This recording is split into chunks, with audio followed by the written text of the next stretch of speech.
Hello friends, मी advocate H G पांचा.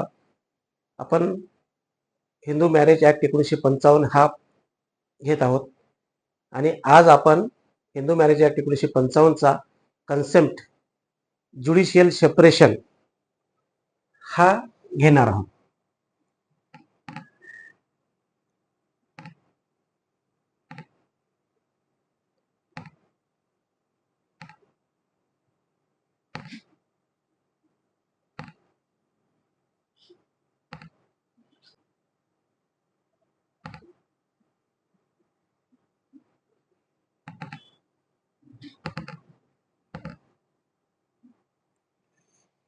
Judicial separation हे judicial separation section 10 Hindu marriage act 1955 मध्ये दिलेला आहे.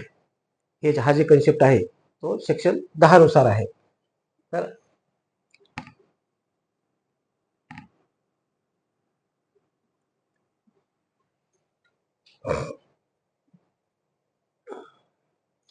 ज्युडिशियल आज आज आता आपण पाहू व्हॉट इज ज्युडिशियल सेपरेशन. म्हणजे ज्युडिशियल सेपरेशन हे काय आहे. हे ज्युडिशियल सेपरेशन हे is the one of the remedy provided under Hindu marriage act 1955. म्हणजे हे ज्युडिशियल सेपरेशन जे आहे हे हिंदू मॅरेज ॲक्ट 1955 मध्ये प्रोव्हाइड केलेल्या अनेक रेमेडीज पैकी एक रेमेडी आहे. तसंच ही अल्टरनेट रेमेडी म्हणून देखील वापरता येऊ शकते. Section 13A of Hindu marriage act 1955 section 13A प्रमाणे मान्य न्यायालयाला जे आहे ते ही अल्टरनेट रेमेडी म्हणून वापरण्याचा अधिकार दिला आहे. अल्टरनेट रेमेडी म्हणजे किंवा सेक्शन 13 मध्ये डायव्होर्सचं प्रोव्हिजन आहे. डायव्होर्स म्हणजे घटस्फोट. घटस्फोटाचं प्रोव्हिजन जे आहे ते सेक्शन 13 मध्ये हिंदू मॅरेज ॲक्टच्या दिलेलं आहे. आणि सेक्शन 13 नुसार जर आयदर ऑफ पार्टी कोणीही हजबंड और वाईफ यांनी जर पिटिशन दाखल केली तर त्या मॅटरमध्ये त्या पिटिशनमध्ये डायरेक्टली डायव्होर्सची रेमेडी न डायव्होर्सची डिक्री पारित न करता मान्य न्यायालयाला सेक्शन 13A प्रमाणे ज्युडिशियल सेपरेशनची डिक्री पारित करण्याचा सुद्धा अधिकार आहे आणि म्हणून याला अल्टरनेट रेमेडी सुद्धा म्हणतात. तर आता पुढे पाहायचं की ज्युडिशियल सेपरेशनचा अर्थ काय. Judicial separation means the judicial order made by the competent court to reside separately to the husband or wife, husband and wife. म्हणजे हे ज्युडिशियल सेपरेशन म्हणजे असा न्यायिक आदेश की जे आदेश जे मॅरेज आहे ते सस्पेंड ठेवते किंवा मॅरेज सस्पेंड ठेवते म्हणण्यापेक्षा मॅरेजचं स्टेटस कायम राहते, परंतु मॅरेज पासून जे काही ऑब्लिगेशन्स तयार झालेले आहेत ते ऑब्लिगेशन्सला सस्पेंड करते.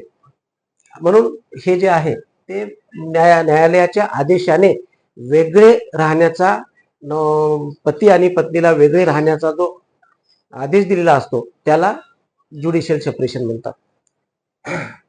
आता ज्युडिशियल सेपरेशन कोणाला दाखल करता येऊ शकते, कोण दाखल करू शकते. तर either of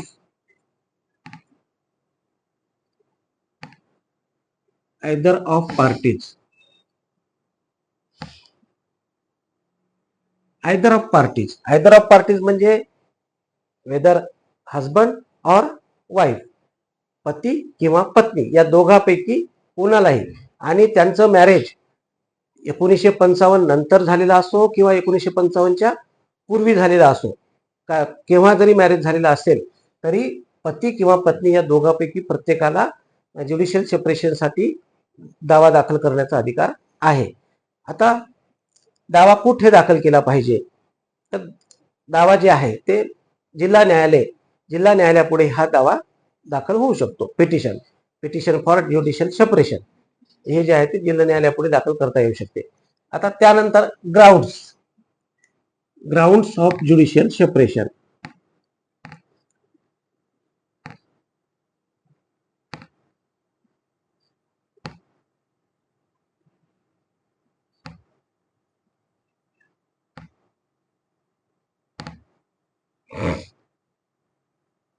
grounds of judicial separation तर सोपं आहे. आताच मी आपल्याला सांगितल्याप्रमाणे सेक्शन 13 मध्ये डायव्होर्स दिलेला आहे, डायव्होर्सची रेमेडी दिलेली आहे. तर सेक्शन 10 मध्ये दिलेल्या ज्युडिशियल सेपरेशनच्या रेमेडीसाठी दावा दाखल करायचा असेल तर सेक्शन 13 सेक्शन 13(1)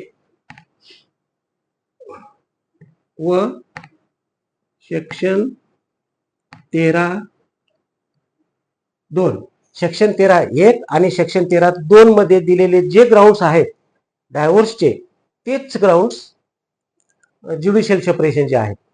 आणि आता आपण ग्राउंड जे आहेत हे मी आपल्याला डिटेल डायव्होर्स पिटिशन ज्यावेळेस आपल्याला डिस्कस करायचं आहे त्यावेळेला मी हे डिटेल पूर्ण डायव्होर्स तुम्हाला सांगणार आहे. तर सेक्शन 13 आहे. आता हे सेक्शन 13(1) मधले जे ग्राउंड्स आहेत हे दोघांनाही उपलब्ध आहेत, पती आणि पत्नी या दोघांसाठीही सेक्शन 13(1) मध्ये दिलेले ग्राउंड्स उपलब्ध आहेत, ज्युडिशियल सेपरेशनसाठी तसंच डायव्होर्ससाठी. आणि सेक्शन 13(2) मध्ये जे ग्राउंड्स आहेत ते स्पेशल फॉर वाईफ, म्हणजे फक्त पत्नीला उपलब्ध आहेत. तर हे सेक्शन 13(1) आणि सेक्शन 13(2) मधील ग्राउंड्स जे आहेत ते डायव्होर्सचे जे ग्राउंड्स आहेत तेच ग्राउंड्स ज्युडिशियल सेपरेशनचे आहेत. त्यानंतर मग आता आपण पाहूया difference between judicial separation and divorce. तर आता हे डिफरन्स जे आहे, difference between judicial separation and divorce, हा डिफरन्स देखील मी आपल्याला डायव्होर्सचा जो चॅप्टर आपल्याला पाहायचा आहे त्यामध्ये मी डिटेल सांगणार आहे, ग्राउंड्स आणि डिफरन्स. परंतु आता एक थोडक्यात डिस्कस जर करायचं म्हणलं तर ज्युडिशियल सेपरेशन मध्ये आणि डायव्होर्स तर याच्यामध्ये काय, मॅरिटल स्टेटस कायम आहे. इकडं स्टेटस नाही, मॅरिटल स्टेटस नाहीये.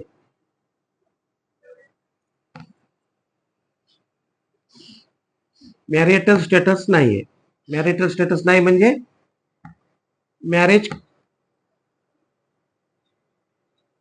केम to an end.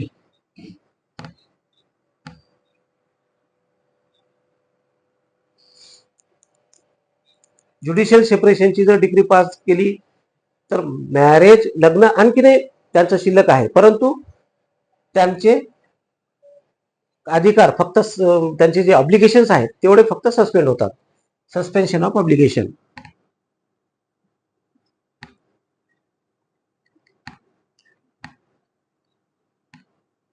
Marital obligations म्हणजे मॅरिटल दर्जा कायम राहतो, लग्नाचा वैवाहिक दर्जा कायम राहतो ज्युडिशियल सेपरेशन मध्ये. डायव्होर्स मध्ये लग्नाचा दर्जा संपतो, लग्न संपते. इथं फक्त त्यांचे मॅरिटल ऑब्लिगेशन जे काही आहेत, त्यांचे विवाहातून तयार झालेले जे काही एकमेकाविरुद्धचे जे अधिकार आहेत तेवढे फक्त प्रलंबित केल्या जातात आणि सस्पेंड केल्या जातात. परंतु मॅरेजमध्ये तसं नाही, मॅरेजमध्ये पूर्ण मॅरेजच संपून जाते. आणि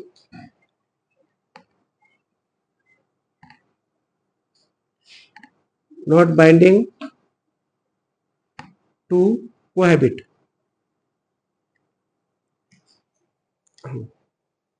याच्यामध्ये नांदायचं किंवा कोहॅबिटेशनचं बंधन नाही, म्हणजे कोणी कोहॅबिटेशनसाठी फोर्सफुली त्यांना कोहॅबिट करण्याला भाग पाडू शकत नाही.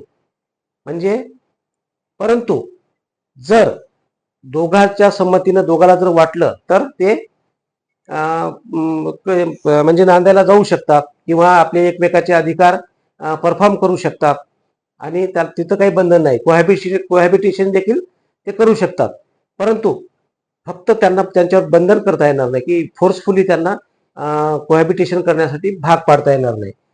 परंतु तसं नॉट बाइंडिंग टू कोहॅबिट, परंतु इथं there is no question of कोहॅबिटेशन.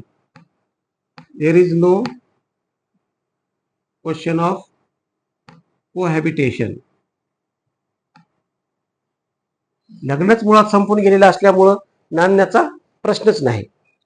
आता याच्यामध्ये तिसरा जर पाहायचं म्हणलं तर देर आर चान्सेस ऑफ कन्सिलेशन.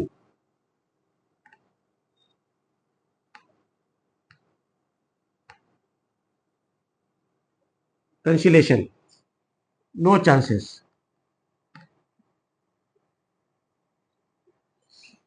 जर ज्युडिशियल सेपरेशनची डिग्री पारित केली असेल आणि ते जर होत असेल तर कदाचित त्यांच्या मध्ये तडजोड होऊ शकते आणि ते परत एकत्रित येऊ शकतात. असं होण्याचे चान्सेस ज्युडिशियल सेपरेशनची डिग्री पारित झाली असेल तर असू शकतात. परंतु जर डायव्होर्सची डिग्री पास झाली तर कुठलेच चान्सेस नाहीत, मॅरेज संपून जाते. त्यानंतर यामध्ये डिफरन्स आणखी काय सांगता येईल?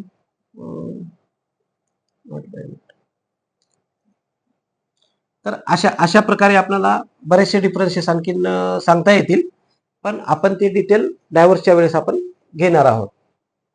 तर अशा प्रकारे आपण आज हे ज्युडिशियल सेपरेशन यावर आपण थोडंसं हे केलेलं आहे. खरं तर हा डायव्होर्स आणि ज्युडिशियल सेपरेशन हे दोन्ही कन्सेप्ट एकत्रित घेतले तर हे जरा जास्त समजतात. म्हणून आपण डायव्होर्सचा चॅप्टर ज्यावेळेस आपण डिस्कस करणार आहोत त्यावेळेला आपण सोबत सोबत ज्युडिशियल सेपरेशन प्लस डायव्होर्स हे दोन्ही आपण एकत्रित घेऊ आणि त्यावेळेस हे पूर्ण डिफरन्सेस ग्राउंड्स हे सर्व आपण डिटेल घेऊ. म्हणून आजचा जे कन्सेप्ट आहे मी आज येथेच थांबवतो. धन्यवाद.